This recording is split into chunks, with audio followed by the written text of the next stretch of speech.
마태복음 24장 29절에서 31절 말씀까지 되겠습니다. 24장 29절에서 31절 말씀까지 제가 받들어서 하나님 말씀 공도해 드리겠습니다. 그날 한란 후에 즉시 해가 어두워지며 달이 빛을 내지 아니하며 별들이 하늘에서 떨어지며 하늘의 권능들이 흔들리라. 그때에 인자의 징조가 하늘에서 보이겠고 그때에 땅의 모든 족속들이 통곡하며 그들이 인자가 구름을 타고 능력과 큰 영광으로 오는 것을 보리라. 그가 큰 나팔 소리와 함께 천사들을 보내리니 그들이 그 택한 자들을 하늘 이끝에서 저 끝까지 사방에서 모으리라. 말씀의 제목이 정말 신앙입니다. 절기를 이렇게 보면 월절 있고 그 다음에 무교절 있고 그리고 초실절 안에가 7.7절이 포함되고요. 그리고 오순절 있고 나팔절 있고 그리고 대속절이고 그리고 초막절, 이게 기본이에요. 기본. 이 절기를 예수님에게 적용을 하게 되면은 이게 어떻게 해석이 되어지게 되냐면은 6월절은 예수님 십자가에서 죽으심에 대한 것이 의미하고요. 무교절은 예수님께서 무덤에 계시고 이렇게 된 걸 의미하고, 초실절은 예수님의 부활하심에 대해서 의미합니다. 그리고 오순절은 오순절날 떡을 2개를 이제 하나님 앞에 드리게 되는데 그 떡 2개가 말씀이에요. 왜냐하면은 모세가 첫 번째 십계명 2 돌판을 받은 날이 오순절이기 때문에, 그리고 그걸 이제 깨트렸죠. 이제 우상숭배에서 두 번째 십계명을 받을 때가 어느 때냐면은 초막절입니다. 두 번째 받을 때는 초막절을 받는 것이 그걸 이제 의미하게 되고요. 그리고는 이제 나팔절은 예수님의 재림을 의미하게 됩니다. 한 25, 6년 전에 그 우리나라의 시한부 종말론 한참 그 단체가 이름 얘기하는데 한참 이렇게 퍼져가지고 근데 그분들이 그 예수님의 종말을 9월부터서 10월 사이로 이제 이렇게 예언을 했어요. 이제 9월부터 10월 사이로 이렇게 예언하게 된 것은 나팔절이 그때가 들어있기 때문에 그런 겁니다. 그걸 어떻게 추리냐? 나팔절은 예수님의 재림을 상징하는 것이기 때문에 그렇게 이야기한 것이고요. 그리고 이제 대속죄인데 대속죄는 하나님의 심판을 받게 되고 판단을 받게 되는데, 이 대속죄일에 죄를 씻음을 받는 것이 아니라 그 죄의 문제는 언제 해결하느냐? 나팔절 기점 이전 30일 동안 사람들 사이의 죄를 해결하는 것이고, 그리고 나팔절을 기점해서 대속죄일까지 하나님 앞에 회개기도해서 하나님 앞에 지은 죄를 10일 동안 회개기도해서 그때 이제 죄 사함 받게 되고, 대속죄일 날 그 염소 2마리를 하나는 속죄제로 드리고 하나는 아사셀로 드려서 우리 죄가 이제 우리에서 떠났다라고 하는 걸 상징하는 광야로 이제 보내는 아사셀 제사를 드리게 되는데, 이를 통해서 하나님 이렇게 이 대속죄를 이렇게 지킴으로 통해서 하나님 앞에서 내가 죄가 없다, 의롭다라고 판정을 받는 날이 대속죄인 것입니다. 이 판단을 받는 날, 그것이 심판의 일종이 되는 것입니다. 그리고는 이제 초막절은 이스라엘 사람들이 초막을 이제 지내게 되는데, 그 초막절이 상징하는 것이 뭐냐면은 하나님과 하나됨이에요. 하나님과 하나됨. 광야 시대 때에 하나님께서 우리 조상들에게 그 광야 시대에 함께해서 그 광야 시대를 하나님이 함께 동행하시는 것처럼 이 초막절을 지킴으로 통해서 이스라엘 백성들이 추구하는 것이 하나됨, 하나됨. 그래서 이 절기를 통해서 그들이 궁극적으로는 뭘 말하냐? 하나님이 내게 임재하고 내가 하나님 안에 가고 하나님과 내가 하나 되어서, 그리고는 자기 생활에 돌아가서 하나님과 함께 살아가는 삶을 추구하는 것이 이 초막절의 그 의미라고 볼 수 있습니다. 이거 성도들에게 적용을 이제 시키게 되게 되면은 저 6월절이 우리에게 뭘 말해? 예수 그리스도를 믿는 것입니다. 주님이 우리의 모든 죄를 십자가에서 대속해 주시고 죽으셨다고 하는 사실, 예수 그리스도를 믿음으로 통해서 내 모든 죄가 하나님 앞에 용서받았다고 하는 것을 믿는 그 믿음을 의미하게 되는 것이고, 이 믿음을 통해서 거듭난 것입니다. 이 무덤이라고 하는 것은, 이 무덤이라고 하는 그 개념은 살이 다 녹아서 사라지는 것의 개념을 가지고 있는. 그래서 이 무교제도라고 하는 것이 우리에게 뭘 의미하냐면은 하나님 안에서 새롭게 거듭나는 것을 의미합니다. 예수 그리스도 믿는 성도들이 예수 그리스도 믿음으로 통해서 하나님 앞에 거듭나는 것을 말하게 되고, 이로 통해서 내가 이 초실절은 이로 통해서 하나님의 생명을 얻었고, 그리고 내가 하나님의 자녀다. 예수의 부활이 우리에게 뭘 의미하냐면, 예수님께서 부활하신 그 부활의 신앙은 우리에게 있어서 하나님의 생명을 얻는 자고, 내가 부활 신앙은 하나님의 자녀가 됐다라고 하는 확신을 가지게 된 것이고, 오순절이 우리 성도들이 적용되는 것이 그때부터 교회 생활입니다. 신약 시대가 오순절날 성령이 임하게 되고, 그로 통해서 교회가 탄생하게 되고, 성도들이 교회를 중심한 신앙의 생활을 하나님 나라 가는 그날까지 이제 진행해 가게 되는데, 그래서 이 오순절은 우리에게 있어서는 교회 생활이고, 그 교회 생활이 성령 충만하고 하나님 말씀을 따라서 생활해 가는 것이 교회 생활인 것입니다. 그리고 내가 더 나아가서 나팔절이 예수님이 재림이니까 우리의 신앙의 소망이 뭐냐? 다시 오실 예수님을 바라보고 다시 오실 예수님을 만나는 것입니다. 그리고는 이제 더 나아가서 요한계시록의 20장에서 예수님께서 재림하시게 되고, 그리고 그 다음 구절이 나오는 것이 그 주님께서 오셔서 심판하시게 됩니다. 백보자 심판이 이제 기록이 됩니다. 그래서 심판을 받게 되는데, 이 심판에 대해서 기록되어 있는 성경들 가운데에서 마태복음 24장 마지막 부분에서부터 25장까지가, 거기에는 특히 25장에서 열처녀 비유가 나오게 되고 달란트 비유가 나오게 되고, 그리고는 양과 염소의 비유가 나오게 되는데, 이 세 가지 비유에 공통점이 있는데, 어떤 공통점이냐면은 구원받아 천국 가게 되고, 그리고 지옥에 들어가게 되는, 이것을 판단하는 기준이 나와. 판단하는 기준. 그것은 심판이라고 합니다.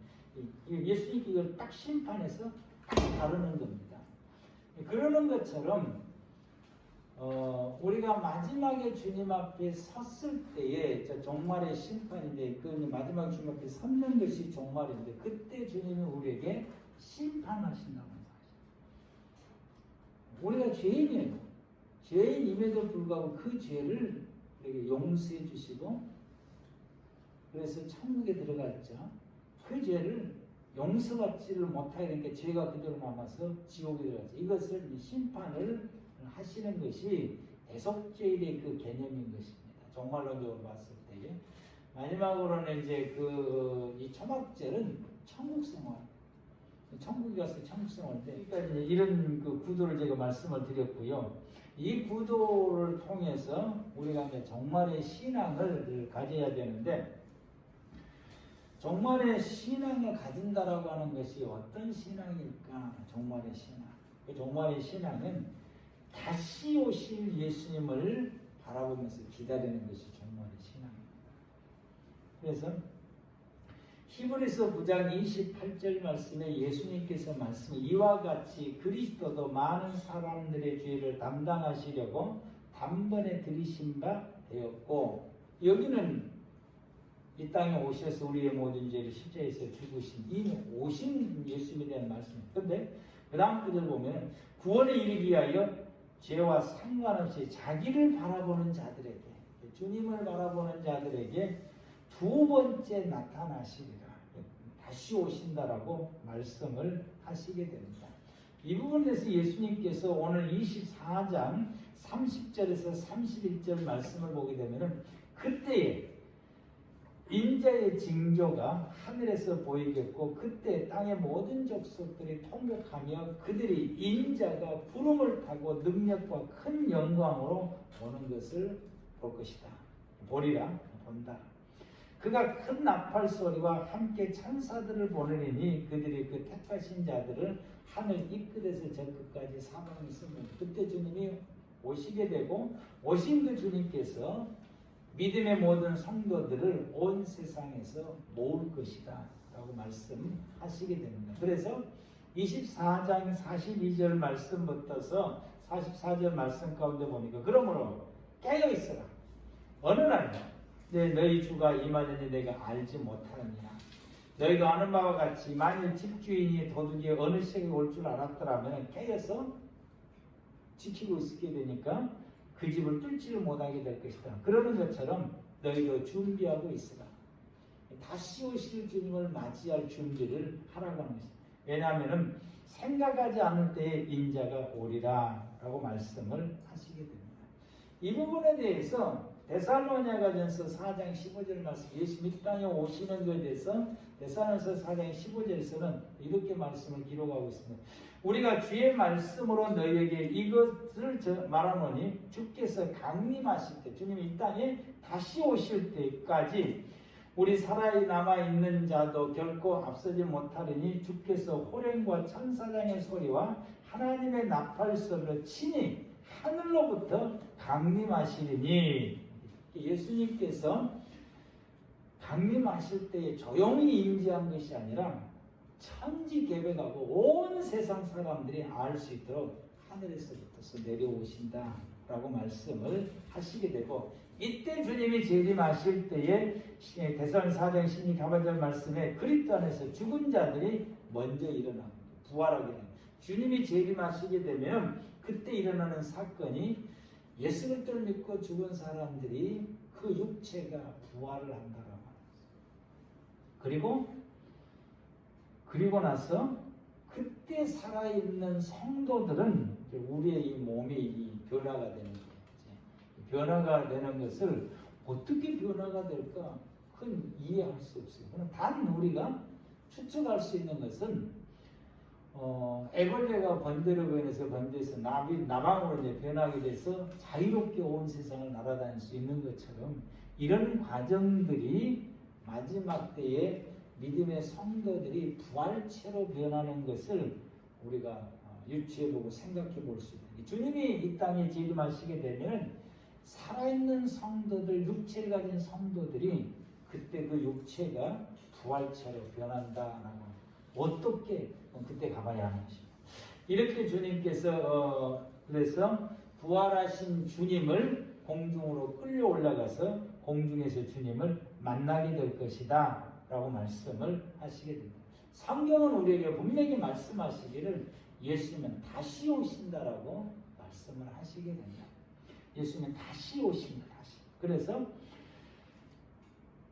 다시 오신다고 하는 그 예수 그리스도의 말씀을 믿고 다시 오실 예수님을 기다리면서 신앙의 생활을 하는 것이 정말 신앙이다 라고 말할 수 있습니다.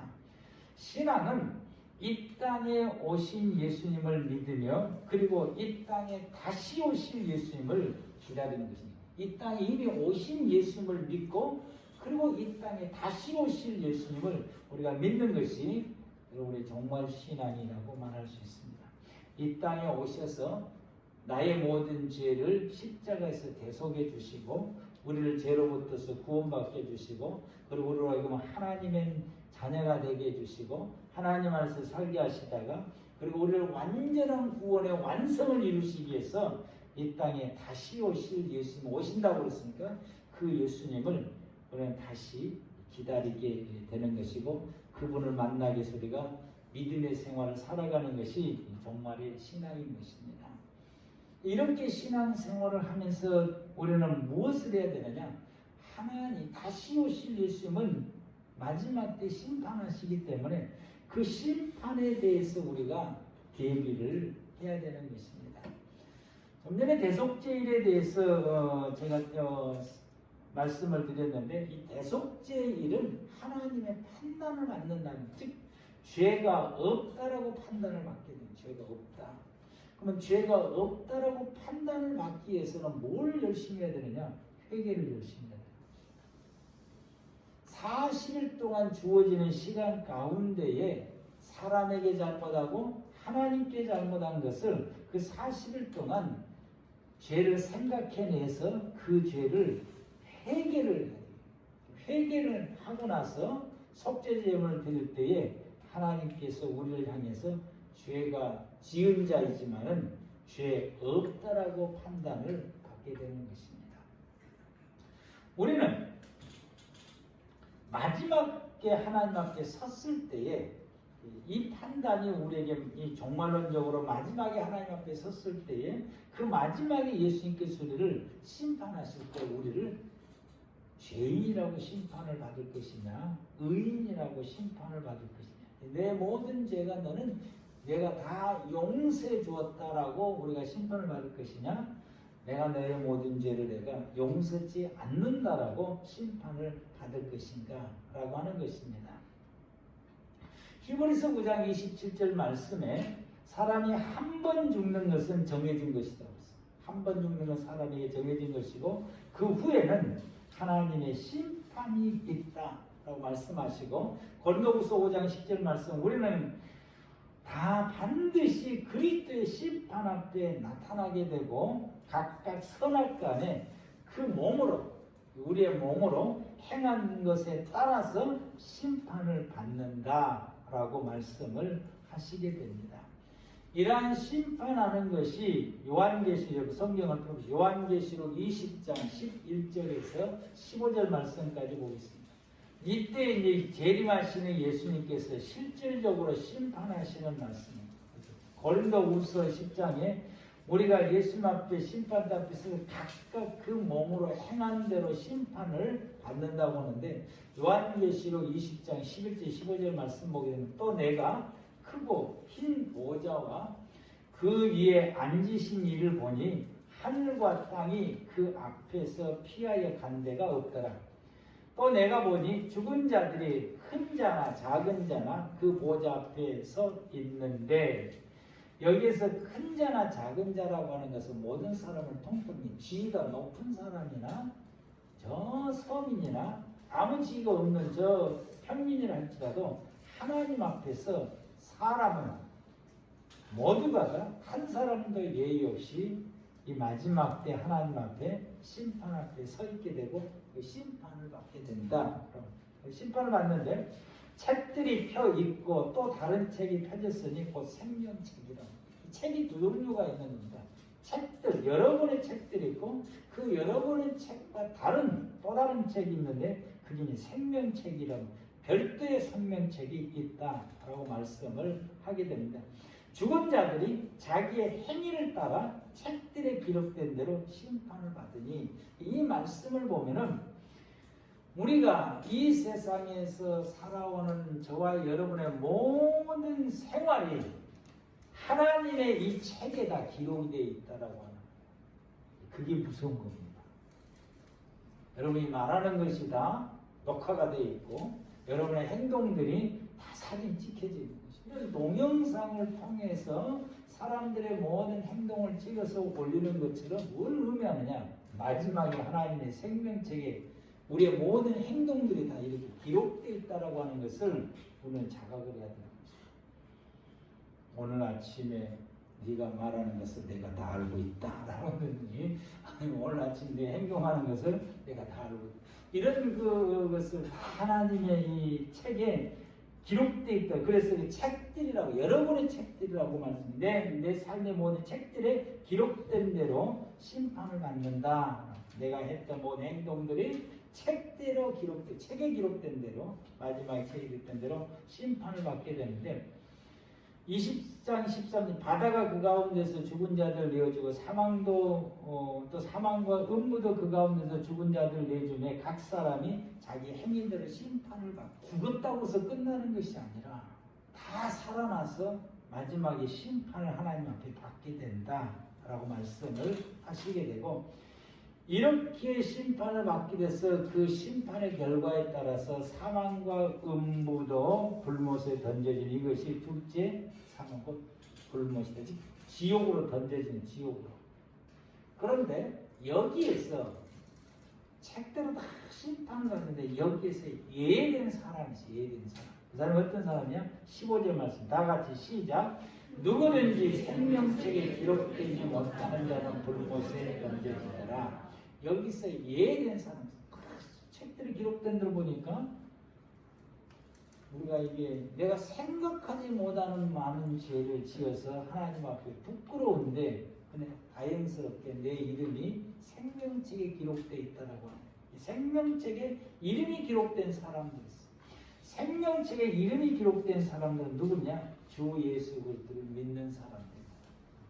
이 생명책이 예수의 생명책이기 때문에 그래서 여기 생명책에 이름이 기록된 사람들에 대해서는 하나님께서 책길에 기록된 나의 모든 죄와 허물들에 대해서 용서하신다. 그래서 내가 내 모든 죄를 용서했다. 사했다. 대속죄일에 다 사했다고 선포해서 너희들은 이제 죄가 없다라고 선포를 받는 것처럼 생명책 이름이 기록된 것이 그 마지막에 우리의 모든 죄에 대해서 하나님께서 사했다라고 판단을 받게 됩니다. 이것이 의미하는 것이 대속죄예요. 정말론적으로 대속죄고. 그러므로 저와 여러분들이 마지막에 하나님 앞에 섰을 때에 우리가 어떤 판단을 받을 것이냐, 어떤 판단을 받을 것이냐. 우리가 예수 그리스도를 믿는 이유도 여기가 있는 것이고 우리의 이름이 하나님의 생명책에 기록되냐 기록되지 못하느냐 여기에 달려있다라고 하는 것입니다. 이 부분에 대해서 예수님께서 우리에게 말씀해 주신 성경을 요한복음 3장 14절 말씀부터서 보게 되면은 모세가 광야에서 뱀을 든 것 같이 인자도 들려야 하리니 이는 그를 믿는 자마다 영생을 얻게 하려 하심이라. 예수님께서 십자가에서 왜 죽었느냐? 이 광야의 녹뱀의 예를 들어서 주님 말씀하시니 왜 예수님이 십자가에서 죽으셨냐? 예수를 믿는 사람들마다 영생을 얻게 하려 합니다.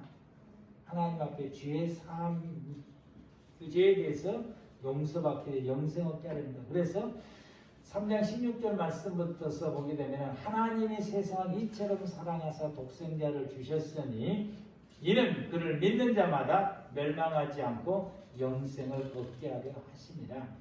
하나님이 그 아들을 세상에 보내신 것은 세상을 심판하려 하심이 아니요 그로 말미암아 세상이 구원을 받게 하려 하심이라. 그를 믿는 자는 심판을 받지 아니하는 것이요 믿지 아니하는 자는 하나님의 독생자 이름을 믿지 아니함으로 벌써 심판을 받은 것이니라. 36절 아들을 믿는 자에게는 영생이 있고 아들에게 순종하지 아니하는 자는 영생을 보지 못하고 도리어 하나님의 진노가 그 위에 머물러 있느니라. 아멘. 하나님의 생명책에 나의 이름이 기록되어져 있는 것 그게 어떻게 가능한 것이냐? 여러분 예수 그리스도를 믿는 믿음인 것입니다. 아멘. 믿음. 다시 오실 예수님을 바라보면서 기다리는 그 믿음인 것입니다. 우리가 이 마지막에 하나 심판날에 죄 없다라고 판단받을 수 있는 비결은 예수님에 대한 확고한 믿음인 것입니다. 그리고 믿음으로 사는 것입니다. 오직 믿음으로서 오직 믿음으로 오직 주님이 주신 말씀으로 사는 것이고 그 예수님이 내 안에 계셔서 예수님과 함께 살아가는 믿음의 삶인 것입니다. 그것이 마지막 때에 이 죄 없다라고 판단을 받을 수 있는 유일한 길인 것입니다. 그러므로 저와 여러분들이 그 마지막 심판을 받는 하나님 앞에 서서 심판받는 그날까지 저와 여러분들 가운데서 오직 예수 그리스도를 믿는 믿음이 확고해지시길 바랍니다. 이 믿음에서 떠나면 안 되는 것이에요. 저와 여러분들은 오직 우리가 살아가는 우리의 모든 날마다 하루의 생활이 내 마음대로 사는 것이 아니라 믿음으로 사는 것이고 내 고집대로 사는 것이 아니라 주님 주시는 말씀으로 살아가는 것입니다. 하나님 우리에게 말씀을 주셨어요. 그래서 그 말씀으로 살아가는 것입니다. 하나님께서 아담에게 왜 선악과의 말씀을 주셨을까? 말씀으로 살아야 되기 때문에 말씀을 주신 것입니다. 그것이 하나님이 사람에게 주신 최초의 말씀이 선악과를 먹지 말라, 선악을 알게 한 나무를 먹지 말라라고 하는 것입니다. 출애굽한 이스라엘 백성들에게 특히 21장부터 24장까지 그리고 그 이후에 모든 그 레위기서 말씀까지 민수기 말씀까지 하나님께서 출애굽한 이스라엘 백성들에게 하나님께서 모세를 시내산에 불러 올려서 그 백성들이 살아갈 말씀을 주신 것입니다. 예배는 어떻게 드려야 되는지 레위기서로 말씀을 주시게 되고 성전을 지어서 성전 중심에서 신앙생활을 하는 것에서 말씀을 주시게 되고 또 사람과 사람의 관계 속에서 어떻게 지켜나가야 될 것인지에 대해서 20장, 출애굽기 20장부터 24장까지 말씀을 하나님께서 주시게 되고 그래서 여러분이가 말씀을 따라서 살아가는 신앙의 생활이 마지막에 주님 앞에 섰을 때에 이 모든 죄를 내가 다 사한다. 하나님 앞에 섰을 때 책들에 기록된 내 모든 행동들이 하나님 앞에 낱낱이 다 드러나게 되는데 낱낱이 드러나는 모든 행동들은 죄뿐인 것입니다. 그 죄에 대해서 하나님께서 우리가 믿음으로 생활하게 되면은 하나님 우리에게 내 모든 죄를 사한다라고 죄 없다라고 판단을 받게 되는 것입니다. 그러고 나면 하나님은 우리를 영원한 천국에 들어가서 영생을 누리게 하는 것이 초막절인 것인데 그 초막절의 생활은 우리에게 또 뭘 의미하게 되냐? 믿음의 성도들은 오늘날 모든 믿음의 성도들이 천국에 대해서 생각을 할 때 죽어서 가는 것으로만 생각합니다. 물론 이 믿음의 성도들이 죽어서 가는 곳이 영원한 천국인 것이고 예수 그리스도께서 이 땅에 다시 오시면 천년왕국을 이루는 것이 마지막 시대에 이루어지는 영원한 천국인데 그래서 우리는 죽어서 가는 것만 생각을 하고 지금 현재 내가 살아가고 있는 나의 현재 생활에 대해서는 천국으로 살아야겠다는 생각이 없어요. 그것이 문제인 것이 그게 문제입니다. 성도들은 이 지상에서 생활해가는 그 생활을 천국에서 살아갈 그 생활을 어떻게 생각하면 그 살아갈 그 생활을 먼저 선지 맛보는 것입니다. 야 여기서도 이렇게 좋은데 하나님의 나라에 들어가서 우리가 하나님과 함께 살아가는 삶이 얼마나 좋을까 그걸 맛보고 경험하고 그래서 현재 저와 여러분들이 하나님과 함께 살아가는 이 천국의 생활을 우리가 조금 맛보니까 너무너무 좋은데 그럼 저 영원한 하나님의 나라에 가서는 얼마나 좋을까 동경하게 되고 사모하게 되고 그 나라 가기 위해서 믿음의 생활을 살아가는 것입니다. 우리 믿음의 성도들이 천국의 삶, 영원 내가 죽어서 가는 저 영원한 천국이 얼마나 좋은지를 아십니까? 잘 몰라요. 믿음의 성도들이 다 물으면 그게 얼마나 좋은지를 잘 몰라요. 몸으로 느끼지를 못해. 자기의 삶 속에서 느끼지를 못하는 거예요. 왜 느끼지를 못하느냐? 현재 내 생활에서 천국의 삶을 내가 맛보지를 못하기 때문인 것입니다. 그래서 믿음의 모든 성도들은 이걸 맛보아야 되는 거죠. 그래서 여러분 연습을 많이 해야 실전에서 실수 없이 완벽하게 해내게 되고요. 연습을 많이 하게 되면은 실전에서 실수를 많이 하게 돼요. 여러분이 면접을 회사 이제 좋은 회사 들어가려고 우리 젊은이들이 이제 면접을 보게 되는데 이 면접을 보는 이 모든 것은 연습을 많이 하셔야 돼요. 시뮬레이션 해가지고 연습을 하고 어떻게 대답을 하고 어떤 질문들 올 것인가를 예상을 하고 다양한 질문에 대해서 예상을 하고 그래서 그 예상된 질문에서 내가 어떻게 대답할 것인가 내가 어떤 자세를 갖추게 되고 그리고 어떻게 말하고 톤은 얼마나 올리게 될 것이고 눈빛은 어떻게 이게 연습이 딱 되면은 멋지게 하게 되죠. 그러면 이제 취직이 되는 것이죠. 연습이 부족하게 되면 실수를 연발하게 돼요. 믿음의 모든 성도들이 참 죽어서 하나님의 나라에 들어가서 천국을 누릴 소망을 모든 성도들이 가지고 있는데 거기서 들어가서 살아야 될 삶에 대해서 천국의 생활에서는 이 땅에서 연습을 전혀 하지 않아요. 믿음의 성도들이 천국 생활에 대해서 연습을 제대로 못해요. 연습을 안 하면은 그 천국에서 갖다 놔도 못 사는 것입니다. 연습을 하세요. 연습. 우리가 이 땅에서 지옥 생활로 몸이 굳어져 있는 사람이 천국에 들어간다. 살 수 있느냐? 내가 봐서는 힘들다라고. 저와 여러분들이 이 땅의 생활에 가면서 천국의 생활을 우리가 연습되어져야 천국에 가서도 자연스럽게 살 수가 있는 것입니다. 자연스럽게.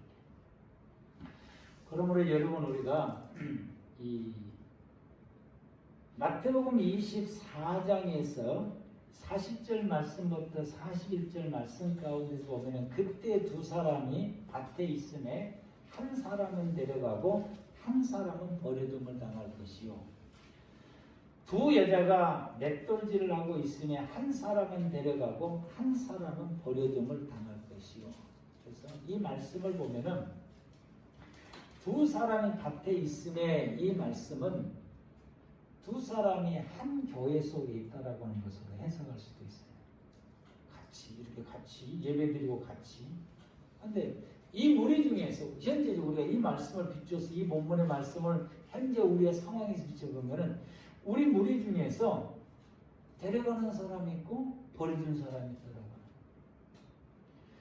두 여자가 맷돌질하고 있음에라고 합니다. 두 여자가 맷돌질하고 있다라고 하면 같이 일한다고 같이. 오늘 주방에서 여러분 점심을 드리기 위해서 우리 권사님들 집사님들이 김밥을 열심히 쌌는데 이 김밥을 열심히 싼 사람들 가운데서도 데려갈 사람이 있고 버려준 사람이 있고 너무나 무서운 말씀입니다.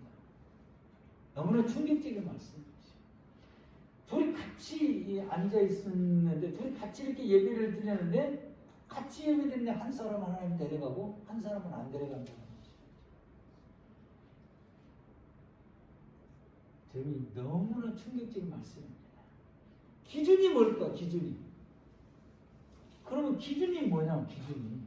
같이 찬양하고 같이 예배드렸고 같이 신앙생활했고 같이 봉사했고 같이 김밥도 싸고 같이 주방에서 봉사했고 같이 아동부에서 행동을 했고 같이 선생 가르쳤고 뭐 같이 이렇게 뭐 했는데 데려가고 나는 안 데려가면 이 기준이 뭐냐? 기준. 그 기준에 대해서는 마태복음 24장 45절에서 25장 46절 말씀 속에서 그 기준을 주고 있는 것입니다. 그게 그 기준이 뭐냐? 이 땅에서 생활해 가면서 천국의 삶을 사느냐의 거죠. 이게 기준이에요. 오늘날 예수 믿는 모든 성도들이 교회 생활하고 믿음 생활하고 말씀 받고 헌신하고 봉사하면서 그의 모든 생활의 그 사람의 생활의 중심과 그 사람의 모든 생활의 기준이 자기의 실제적인 생활 속에서 하나님과 함께 살아가는 천국의 생활을 살고 있는 아버지와 함께 하나님 생각하면서 하나님 말씀 묵상하면서 하나님과 함께 생활해가고 주님이 내게 주신 말씀 놓치지 않고 그 말씀대로 생활해가는 하나님과 함께 살아가는 생활을 살아가느냐 이거 그냥 와서 예배 드리느냐 이 예배를 하나님께 초점 맞춰서 오늘 하나님 내가 지금 예배 드립니다. 아버지 내가 지금 찬양합니다. 하나님 내게 주신 말씀 아멘 아멘 맞습니다. 이렇게 하나님을 향해서 이 예배 드리고 신앙생활하고 있는 것이냐 아니면은 그냥 예배 드리고 그냥 같이 이렇게 어울려서 예배 드리고 같이 어울려서 행동하는 우리 중심이 하나님과 함께 생활해가는 천국의 삶을 사느냐라고. 이게 주님과 함께하는 이 천국의 삶을 생활하게 되면은 그 하나님의 은혜가 내게 임하게 되고 함께 했던 이것이 있으니, 야, 내가 여기서도 주님과 함께 생활해가는 삶이 이렇게 좋은데 천국은 얼마나 좋을까? 이게 이제 느껴지게 되고 고백이 되어진다고 하는 것입니다. 이 땅에서 살아가는 나의 모든 삶이 천국의 삶을 사느냐라고. 그것이 우리의 관건입니다. 초막절은 이스라엘 백성들이 초막절을 일주일간 지키면서 뭘 경험하느냐? 하나님과 함께 살아가는 삶을 경험하고자 하는 것이고, 이스라엘 백성들이 이 절기를 1년 동안 딱 지키면서 초막절 때 클라이막스가 딱 되는데, 그 초막절 때 클라이막스 딱 되는 것은 하나님이 내게 임재해서 내가 하나님과 함께하고 그 하나님과 함께 살아가는 삶 이루고서 그 초막절에 회복을 하고서 집으로 돌아가서 집에서 하나님과 함께 살아. 그래서 지금 초막절을 절기를 지키고 초막절을 지키고 집에 온 이스라엘 백성들의 마음 속에는 하나님이 어디 계시냐? 나와 함께 계시고 그리고 우리 집에 계신다라고. 그래서 그 집에 계신 그곳이 성전이에요. 자기 집이 성전이에요. 그곳 들어갔다 나왔다 하려면은 내가 밖에 나가면은 흙을 기본적으로 봐면 부정해지게 되니까 부정한 상태에서 하나님이 계신 집에 들어갈 수가 없는 거예요. 어떻게 하냐? 그래서 밖에다가 이 돌 항아리, 흙 항아리가 아니라 돌 항아리에 정결의 물들, 거기에서 빗물, 정결한 물은 사람이 수고하지 않고서 얻은 물이, 그게 대표적인 것이 빗물인 것입니다. 그 빗물을 거기다 담아놓고서 그 물을 씻음으로 자기를 정결케 하고 하나님이 계신 집에 들어가서 하나님과 함께 생활해 가는 것입니다. 이게 그들이 하나님의 나라를 이루고 하나님과 함께 사는 천국의 삶을 맛보는 것이고, 이게 오늘날 모든 성도들이 신앙생활하는 이유가 여기 있는 것이고, 교회 생활하는 것은 이걸 도움을 받기 위해서 교회 생활하는 것이고, 기도하는 것이나 찬양이나 모든 예배가 이것이라고 하는 사실입니다. 여러분의 생활이 여러분이 죽어서 갈 저 영원한 하나님의 나라를 여러분이 현재 이 지상에 살고 있는 그 생활을 여러분이 맛보고 있느냐라고. 하나님과 함께 살아가는 삶, 이것이 저와 여러분들 가운데 이루어져야 됩니다. 이 모든 것을 이루어갈 수 있도록 우리에게 도움을 주는 것이 예배예요. 예배를 통해서 우리가 이것을 이루어가는 것입니다. 예배를 통해서 하나님과 함께 살아가는 천국의 삶을 살아가는 그 소스를 받게 되고 그 훈련을 받게 되고 그리고 그것을 이루어갈 수 있는 것이 우리가 되려면 예배라고 하는 것입니다. 그래서 예배가 내가 살아가는 모든 그 생활이 예배가 돼야 되고 예배가 나의 모든 삶이 돼야 됩니다. 묵상을 하는데 하나님께서 이게 7년 대환란 때가 되면은 이 사회가, 이 교회 사회가 이 비대면 사회가 될 수밖에 없고, 지금 현재 기관에서 교회 예배를 제동을 거는 것처럼 7년 대환란 기간 동안에서는 완전히 통제를 하겠구나. 이런 통제되는 이 사회 속에서는 비대면으로 갈 수밖에 없는 그런 세상이 오게 되고, 이 몇 사람이 모여가지고 숨어서 예배를 드리게 되고, 이것이 소통을 비대면으로 소통을 할 수밖에 없겠구나라고. 그렇게 된다고 한다면은 우리 이번에 이제 비대면으로 인해서 딱 두드러지게 나타난 것이, 신앙에 있는 사람들은 이 비대면 예배로 통해서 부족하지만은 신앙이 예배를 드리고 참여하고 그렇게 하는데, 대부분 사람들은 시청을 안 해. 대부분 사람들이 이 방송을 송출해도 대부분 사람들이 그냥 안 보고 그냥 자기 나름대로 해버리고 핸드폰으로 조금 보다가 말아버리고, 또 보더라도 그것이 잘 와닿지도 않고, 이런 상황이 이제 오게 되는, 이런 상황이 현재인데, 이게 이제 잘 안 되니까. 그런데 되는 사람들은 어떤 사람들이냐? 하나님 앞에서 신앙으로 서 있는 사람들은 되더라라고 하는 거예요. 그런 사람들은 이 방송을 보고 신앙으로 다잡게 되고 이렇게 되고, 이런 사람들 가운데서는 이렇게 말하는 사람, 교회에서 각각 이렇게 뭐 부서별로 이렇게 나누고, 어른 예배, 애기들은 중고등부에 대한 중고등부, 청년들은 청년부, 아동부 이렇게 다 식구들이 찢어져서 이렇게 예배드리다가 비대면사에서 집에서 한꺼번에 한 자리에 앉아서 온 가족이 예배드리니까 그게 너무 좋다라고 말하는 사람, 이런 분들은 하나님 앞에서 신앙으로 서 있게 된대요. 마지막 종말 시대에 이런 상황이 왔을 때에 내 삶이 예배가 되고 예배가 내 삶이 될 수 있도록 우리가 확고한 신앙인으로 서 있어야 되는 것이 먼저 선언되어야 되는 거죠. 저와 여러분. 그래서 우리 꿈의 교회 모든 성도 여러분들이 확고하게 하나님 앞에서 예배를 드리고 확고하게 하나님 앞에 서 있게 되고 그 예배 자체가 나의 모든 삶이 돼서 저와 여러분들이 하나님과 함께 생활해가는 현재 내 생활이 천국의 삶을 그대로 생활해 갈 수 있는 믿음의 성도들이 돼야 됩니다. 아멘. 그러면은 뭐 7년 대환란이나 그 이상의 것이 오더라도 우리가 전혀 염려가 없게 되는 것입니다. 그래서 뭐 이런 예배를 우리가 빠뜨리지 말고 모든 예배를 잘 드릴 수 있는 그런 저와 여러분, 그래서 예배를 확고하게 드릴 수 있는 우리 모두가 다 되시길 바라고요. 천국 백성으로 날마다 생활하는 우리 꿈의 교회 모든 성도들 되시기를 축복합니다. 기도하겠습니다.